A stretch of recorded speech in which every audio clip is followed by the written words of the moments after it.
Hey everybody, PSV60 back for more of Turok 2. Deep in the heart of the Primagen's lightship. Still paranoid about where these auto turrets are going to show up at. Like that.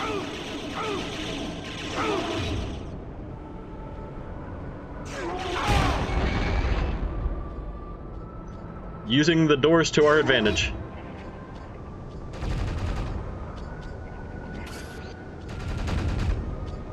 Got some weird little... I don't know what to call it going on there. Aside from more strange collision on the part of the cerebral bore. And a very slow bore this time. There we go, it found its mark at least.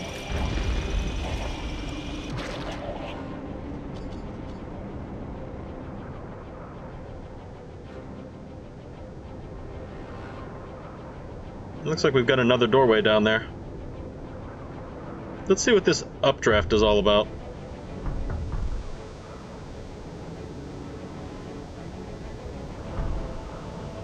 If you remember, we picked up this Whisperer's Talisman somewhere in level 4, I believe. This is pretty much what it does. It's a very slow version of the Leap of Faith. It does have its problems, which aren't going to come up here, in that it has the exact same kind of properties that the Leap of Faith does, meaning we're on that path until we land from the automated jump, I guess. And we can't really do anything while we're hanging in the air. So if an enemy happens to walk by us, all we can really do is take damage until they decide to stop shooting. Or we land, whichever happens first. Ooh, you're a big one.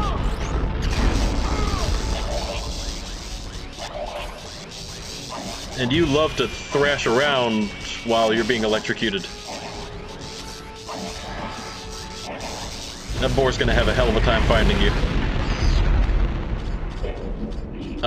What? Oh, and you can cloak too. So that's what we're dealing with now.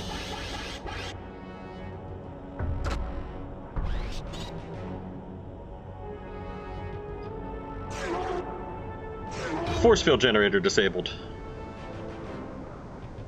That would be one of the 4 force field generators that we saw around the Primagen key at the beginning of last episode. Each one of them is down a pathway in one of the 4 sectors of the Primagen ship, and each one takes a talisman to get to it. And there's our way to this ion capacitor. Oh crap. Ion capacitor found. No, get back up! Get back up! 8 lives remaining. Well, at least we're not very far.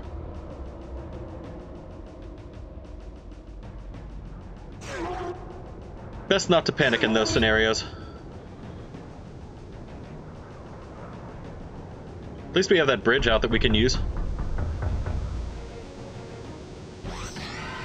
Just in case it wasn't obvious before that, those red lasers are a fairly damaging environmental hazard. We don't really want to jump into them. Most of the time it's just instant death. The only reason I didn't die instantly in that one is because I was jumping around like a madman. They don't count for the Firewalk Talisman. Or part of fire... whatever it was, the one that lets you walk on lava.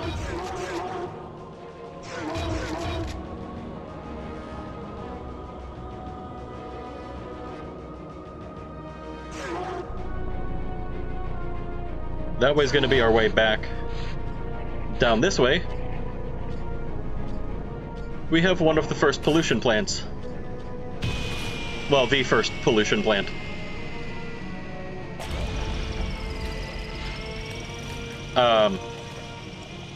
Boar? What did you do?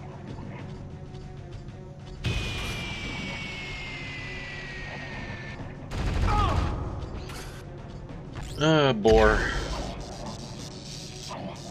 I don't understand you sometimes. You're a weapon ahead of your time. Much like fire. Fire's been a pretty good weapon for a long time. You'll notice that we took one of these green crystals out. This is what we're going to be doing with the ion capacitors that we've been picking up so far. We're replacing the green crystals with the blue ones. We need 4 for each of these things. Doing so recalibrates a power generator and takes us one step closer to purifying the River of Souls. And since we can jump into the River of Souls Death Water, we can jump in here and usually find a couple of goodies, normally just light forces. But sometimes we get a turret for our troubles too.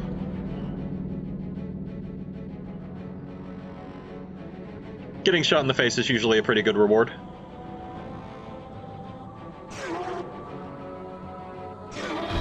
Oh, come on!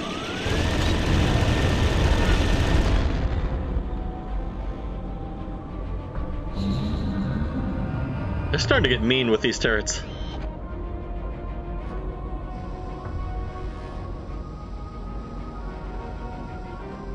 Is there gonna be one right there?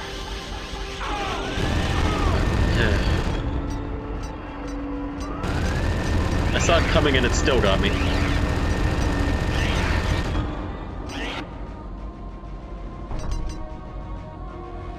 Well, when we take the other teleporter out, it lets us access that door that we couldn't get through when we first walked down that sector of the ship. And then we come up here for this switch, and it opens up the next sector. Ultra health. We do this another 3 times until it eventually opens up that last door at the end of the ship.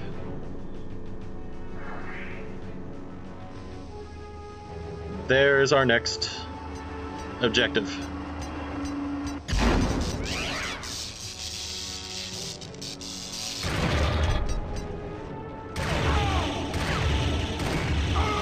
You'll also frequently see some of these teleporters. Well, not frequently.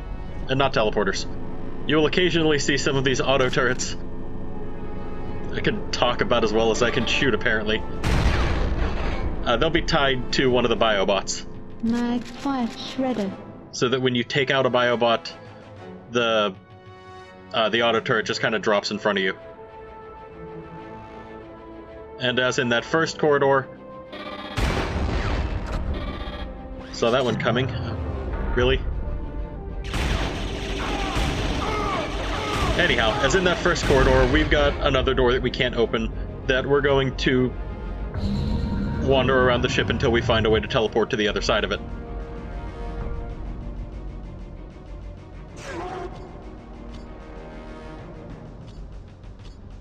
Well, the game seems to want us to snipe stuff, so let's see if we can oblige it.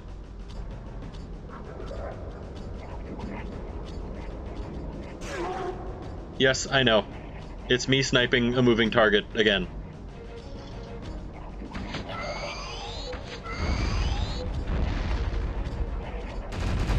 I did hit it at least, though. Once. When it was slower. Hey, there's another one. 3 hits. 4.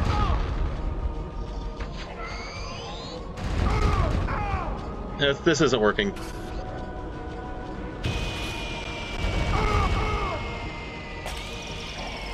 Thankfully, that is. Checkbow. Sniper capability enabled. Starting to run a little low on bores. Might have to back off of that for a little bit. And I can hear another one of them wandering around.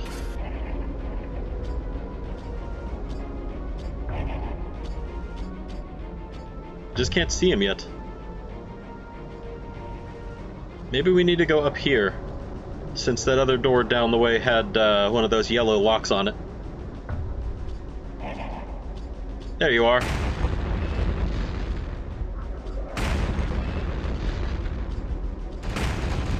Huh.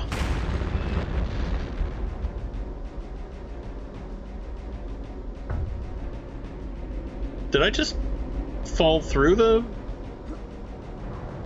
bridge? Let's try that again. Okay, that's better.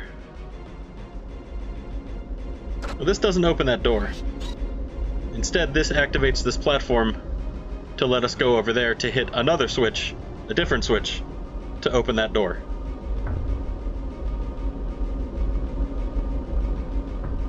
So I guess that other guy was the door operator.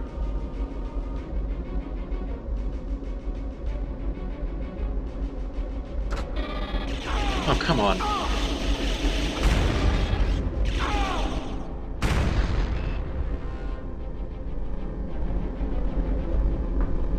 Auto turrets.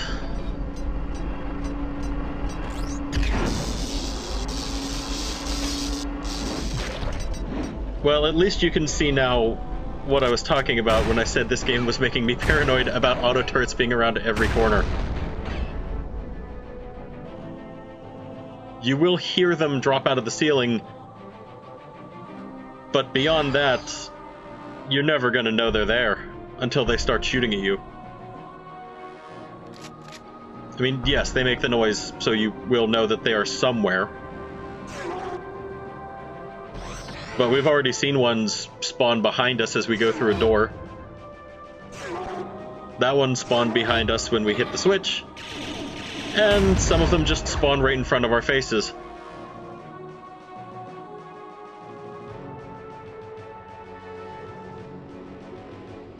We don't need any of this stuff. I mean, at the very least, it's a good defense system.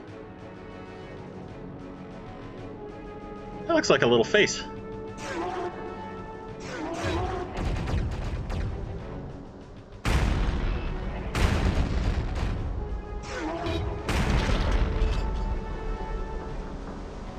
Well, there we go. He didn't need that torso. Kind of neat to see the head bobbing along on the ground like that.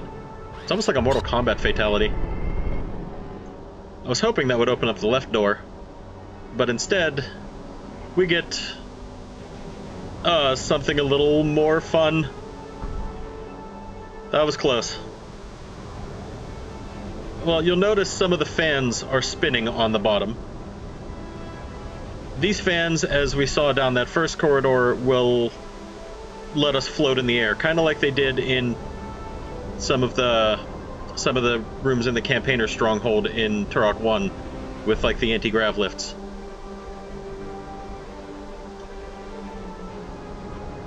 The caveat for this part is not all of the fans are spinning. And unless you take the time to look down or die a couple times, you're not going to notice that this one's not spinning until it's too late. Capacitor found. So while you can float in the air for the first half,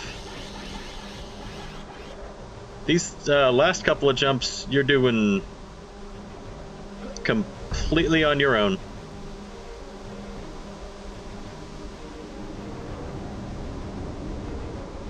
It's not too bad though. I just blinked out of existence. Nope, he's still there. Just some weird draw distance issues.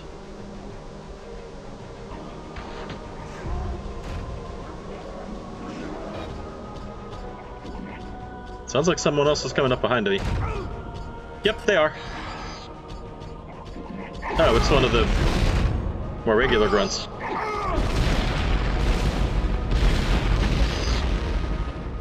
A couple missiles will take him out. And there's a biobot too. The whole family's here.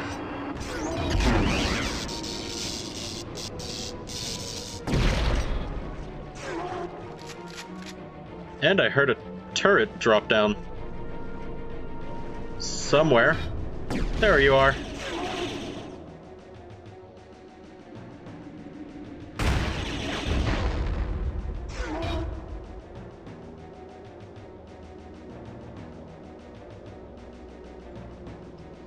Anyhow, that room's not too bad, provided you take your time with it. If you're trying to rush through, you're most likely going to end up falling into the lasers, and they are very fatal lasers. Yeah, might as well grab one of these. I lost the extra bonus health that Ultra Health was giving me finally.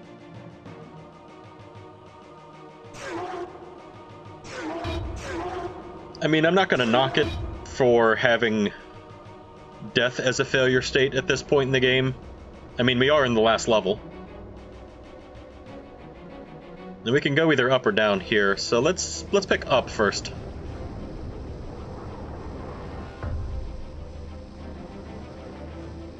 As up will lead us to a rather long corridor, and then to a save point. And an auto turret. Let's take care of that now so I don't forget it's there later.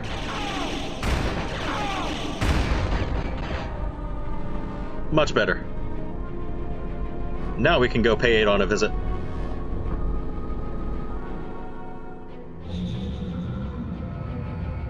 Greetings, Turok. How may I assist you? And we're going to continue the fight. Game saved. Or the hunt, rather, next time. Thanks for watching.